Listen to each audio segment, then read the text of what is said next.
السلام علیکم ناظرین، آپ دیکھ رہے ہیں IRK نیوز۔ ناظرین، عمران ریاض خان نے اپنے تازہ ترین ویلاگ میں ایک خبر کا حوالہ دیتے ہوئے یہ کہا کہ کل ہونے والی DGISPR کی پریس کانفرنس کے بعد سے پاکستان میں ایک نئی بحث چھڑ چکی ہے۔ ناظرین، انہوں نے اپنے ویلاگ میں ایک تصویر دکھائی جس میں امریکی خفیہ سروس کی ڈائریکٹر عوامی نمائندوں کے سامنے جواب دی تھی۔ انہوں نے یہ بتایا کہ ڈونلڈ ٹرمپ پر ہونے والے حملے کے بعد پورا امریکہ ہل کر رہ گیا ہے، جس کے نتیجے میں ریپبلکنز اور ڈیموکریٹس دونوں نے میٹنگ طلب کرتے ہوئے امریکی خفیہ سروس کی ڈائریکٹر کو طلب کیا اور ان سے انتہائی سخت سوالات کیے گئے۔ یہ جو خاتون ہے ان کو ذمہ دار ٹھہرایا گیا یا ان کے ادارے کو ذمہ دار ٹھہرایا گیا سابق صدر ڈونلڈ ٹرمپ کے اوپر جو قاتلانہ حملہ ہوا اس حوالے سے۔ وہاں پہ جو عوامی منتخب نمائندے ہیں یا لا میکرز ہیں، انہوں نے ان کو طلب کیا اور طلب کرنے کے بعد گھنٹوں تک ان سے تفتیش کی گئی اور پورے امریکہ نے نہیں پوری دنیا نے سنا اور اتنے سخت الفاظ استعمال کیے گئے، یعنی ان کو گرل کیا گیا۔ ڈونلڈ ٹرمپ کے اوپر ایک گولی چلی ہے جس میں ان کی جان بچ گئی ہے، ان کے کان میں ایک چوٹ لگی ہے اور اس کے بعد ان کی جان تو بچ گئی، لیکن اس واقعے کے اوپر پورا امریکہ ہل گیا ہے۔ امریکی خفیہ ایجنسی کی ڈائریکٹر نے خندہ پیشانی سے ان تمام سوالات کے جوابات دیے۔ انہوں نے مزید بتایا کہ وہاں موجود صارفین نے امریکی خفیہ سروس کی ڈائریکٹر سے استعفیٰ دینے تک کہا، لیکن انہوں نے بغیر ماتھے پر بل لائے ان تمام سوالات کا بخوبی جواب دیا۔ انہوں نے اس کو اپنی حد تک سمجھنے کی بجائے عوامی نمائندوں کو جواب دیا۔ انہوں نے کہا کہ لوگ کہتے ہیں کہ امریکہ سپر پاور ہے، لیکن امریکہ کے سپر پاور ہونے کے پیچھے سب سے بڑی وجہ ان کے جمہوری اقدار ہیں۔ سیکریٹ سروس کی ڈائریکٹر کو آ کر عوامی نمائندوں کو جواب دینا پڑتا ہے، کوئی اس چیز کو برا نہیں سمجھتا۔ انہوں نے اس چیز پر تجزیہ دیتے ہوئے کہا کہ پاکستان اور امریکہ میں آج یہی فرق ہے، امریکہ نے اپنی جمہوریت کو مضبوط کرتے ہوئے اپنے ملک کی بھلائی کی، جبکہ پاکستان کے حوالے سے انہوں نے گفتگو کرتے ہوئے کہا کہ گزشتہ سال جب عمران خان پر حملہ ہوا تو کسی بھی قسم کی ذمہ داری نہیں لی گئی۔ پاکستان میں آپ کسی چھوٹے افسر سے بھی سوال نہیں کر سکتے۔ انہوں نے پاکستان اور امریکہ کے جمہوری نظام میں فرق کو واضح طریقے سے اپنے ناظرین کو سمجھایا۔ انہوں نے کہا کہ جب تک ملک کی عوام اور طاقتور لوگوں کو اس چیز کی سمجھ نہیں آئے گی کہ ملک رول آف لا اور برابری سے چلتے ہیں، تب تک پاکستان آگے نہیں بڑھ سکے گا۔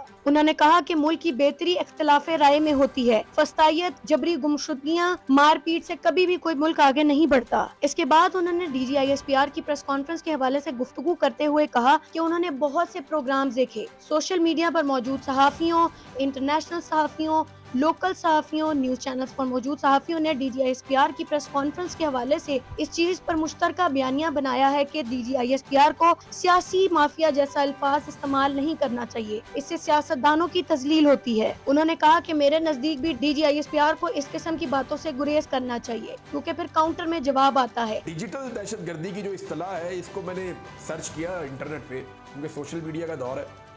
میں نے انٹرنیٹ پہ اس کو سرچ کیا، یہ مجھے پوری دنیا میں یہ اصطلاح کسی بھی ملک کے اندر استعمال ہوتی ہوئی نہیں ملی۔ 200 کے قریب ملک ہیں، کہیں پہ بھی اس سے پہلے ڈیجیٹل دہشت گردی یا ڈیجیٹل ٹیررزم کی اصطلاح نہیں ملی۔ ہاں، سائبر ٹیررزم کی اصطلاح ملی ہے، اس کی وجہ یہ ہے کہ سائبر حملے کیے جاتے ہیں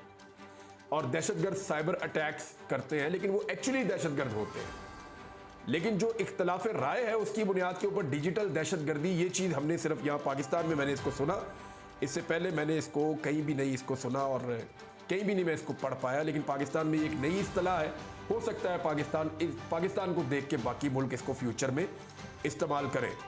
DGISPR نے جو ہی پریس کانفرنس ختم کی تو تحریک انصاف کی جانب سے بھی کافی سخت پریس کانفرنس کی گئی۔ تحریک انصاف نے صابر مٹھو، جعلی اکاؤنٹس، ایان علی کیس اور محسن نقوی کے حوالے سے بھی تحریک انصاف کی جانب سے گفتگو کی گئی۔ انہوں نے DGISPR کے الفاظ ڈیجیٹل دہشت گردی کے حوالے سے بات کرتے ہوئے کہا کہ انہوں نے اس چیز پر ریسرچ کی، لیکن کسی بھی ملک میں ڈیجیٹل ٹیررزم نامی کوئی لفظ استعمال نہیں ہوا۔ پاکستان وہ پہلا ملک ہے جس نے اس اصطلاح کو استعمال کیا ہے۔ انہوں نے اس بات پر تجزیہ دیتے ہوئے کہا کہ ہو سکتا ہے کہ آئندہ آنے والے دنوں میں اور ممالک بھی اس اصطلاح کا استعمال کریں۔ انہوں نے خبر کا حوالہ دیتے ہوئے کہا کہ DGISPR نے اپنے اس بیان میں کہا کہ بنوں میں ہونے والے واقعات کی ذمہ داری صوبائی حکومت پر ہے۔ عمران ریاض خان نے کہا کہ جب گزشتہ سال 9 مئی حملہ کیس ہوا اس وقت کی صوبائی حکومت نے ذمہ داری نہیں لی، آخر یہ تضاد کیوں؟ انہوں نے 9 مئی کے حوالے سے عمران خان کے بیان کے حوالے سے کہا کہ عمران خان نے کہا ہے کہ ڈاکٹر یاسمین راشد نے کارکنان کو جناح ہاؤس میں داخل ہونے سے روکا، ہمارے ہزاروں کارکنان کو شہید کیا گیا، ان کو معذور کیا گیا اور انہیں سزائیں دی گئیں۔ ان کی جانب سے علی محمد خان کا بیان بھی شیئر کیا گیا، جس میں علی محمد خان کا کہنا تھا کہ ہم وہ کالر سے کھینچ کر لے جانا نہیں بھولیں گے۔ ناظرین نے اس خبر پر تجزیہ دیتے ہوئے عمران ریاض خان نے کہا کہ علی محمد خان عمران خان کے وفادار ترین مگر دھیمے ترین لوگوں میں سے ایک ہیں۔ اگر ان کی جانب سے اس طرح کا بیان جاری کیا جا رہا ہے تو اس کا مطلب ہے کہ کہیں نہ کہیں ریاست تحریک انصاف کے ساتھ حد سے زیادہ زیادتی کر رہی ہے۔ وہ کالر سے کھینچنا نہیں بھولے ہم، کوئی مجرم نہیں، ایک سابق وزیر اعظم تھا وہ، اور وہ بے عزتی اس کی نہیں، ان 25 کروڑ لوگوں کی تھی جن کا وہ لیڈر ہے۔ یاد رکھنا عمران خان اکیلا نہیں، 25 کروڑ ہیں اس کے ساتھ۔ یہ علی محمد خان صاحب نے اس دن ٹویٹ کیا، کل جب پریس کانفرنس کی D G S P R صاحب نے، اور علی محمد خان صاحب کی جانب سے اس طرح کا ٹویٹ آنا، اس کا مطلب یہ ہے کہ وہ فیل کر رہے ہیں چیزوں کو کہ شاید کہیں پہ ایکسیس ہو رہی ہے چیزوں میں۔ انہوں نے ایک خبر کا مزید حوالہ دیتے ہوئے کہا کہ کل تحریک انصاف کے مرکزی دفتر پر پڑنے والے چھاپے کے نتیجے میں 13 خواتین کو گرفتار کیا گیا تھا، لیکن صبح تک ان کا کوئی پتہ نہیں تھا۔ رات کو ہونے والی پریس کانفرنس میں عمر ایوب نے کہا کہ ان کو نامعلوم مقام پر منتقل کر دیا گیا ہے۔ انہوں نے اس خبر پر تجزیہ دیتے ہوئے کہا کہ یہ سراسر غلط حرکت ہے، وہ معمولی سیاسی ورکرز ہیں اور انہیں رہائی ملنی چاہیے۔ عمران ریاض خان نے اپنے ویلاگ میں مزید گفتگو کرتے ہوئے کہا کہ عمران خان نے قاضی فائز عیسیٰ پر عدم اعتماد کا اظہار کر دیا ہے۔ عمران خان نے کہا ہے کہ میرے کسی مقدمے میں بھی قاضی فائز عیسیٰ شریک نہ ہو۔ عمران ریاض خان نے بتایا کہ عمران خان نے اپنی اس درخواست میں قاضی فائز عیسیٰ کی اہلیہ سرینا عیسیٰ کے بیانات کو موضوع بناتے ہوئے اس چیز کا اظہار کیا کہ قاضی فائز عیسیٰ تحریک انصاف کے خلاف بغض رکھتے ہیں، انہیں تحریک انصاف یا میرے کسی بھی کیس میں حصہ نہ بنایا جائے۔ چیف جسٹس میرے مقدمات سننے والے بینچ میں شامل نہ ہو، اور عمران خان صاحب نے ججز کی کمیٹی میں درخواست دائر کر دی ہے۔ یہ جو درخواست عمران خان صاحب نے دائر کی ہے، اس میں 3 ججز ہیں نا ایک کمیٹی کے اندر، وہاں پہ عمران خان صاحب نے درخواست دائر کی ہے کہ جناب چیف جسٹس آف پاکستان قاضی فائز عیسیٰ صاحب کو ان کیسز کا حصہ نہ بنایا جائے جو کیسز عمران خان سے متعلق یا ان کی پولیٹیکل پارٹی سے متعلق ہوں۔ اچھا، اس میں عمران خان صاحب نے جو مبینہ طور پہ جو سرینا عیسیٰ صاحبہ ہیں، قاضی فائز عیسیٰ صاحب کی اہلیہ،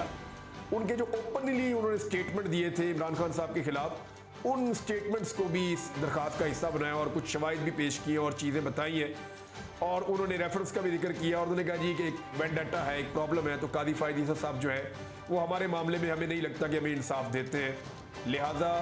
یہ ذاتی معاملہ ہو جاتا ہے، تو قاضی فائز عیسیٰ صاحب ہمارے مقدمات نہ سنیں، چاہے وہ پاکستان تحریک انصاف کے ہیں، چاہے وہ مقدمات عمران خان صاحب کے ہیں۔ ناظرین، انہوں نے آخر میں حکومت کی جانب سے خبر کا حوالہ دیتے ہوئے کہا کہ اس وقت حکومت کے لیے سب سے بڑا مسئلہ تحریک انصاف کا اسلام آباد میں ہونے والا جلسہ ہے، کیونکہ حکومت کے نزدیک اگر پی ٹی آئی اسلام آباد میں جلسہ کرتی ہے تو عین ممکن ہے کہ وہ مومنٹم پکڑ لے اور یہ جلسے اسلام آباد سے پنجاب اور خیبر پختونخوا جا سکتے ہیں، جس کی وجہ سے عمران خان کی رہائی کے لیے حکومت کو پریشر کا سامنا کرنا پڑ سکتا ہے۔ حکومت اس وقت کسی بھی قسم کا پریشر برداشت کرنے کی کیفیت میں موجود نہیں ہے۔ انہوں نے کہا کہ تحریک انصاف ایک سیاسی جماعت ہے، جب باقی جماعتوں کو جلسے جلوس کرنے کا حق حاصل ہے تو اسی طرح تحریک انصاف کو بھی حاصل ہونا چاہیے۔ ان کے ساتھ یہ ناانصافی کی جا رہی ہے۔ ناظرین، اب تک کے لیے اتنا ہی، دیکھتے رہیے IRK نیوز اور اپنے اس چینل کو سبسکرائب کرنا نہ بھولیے گا۔ اللہ حافظ۔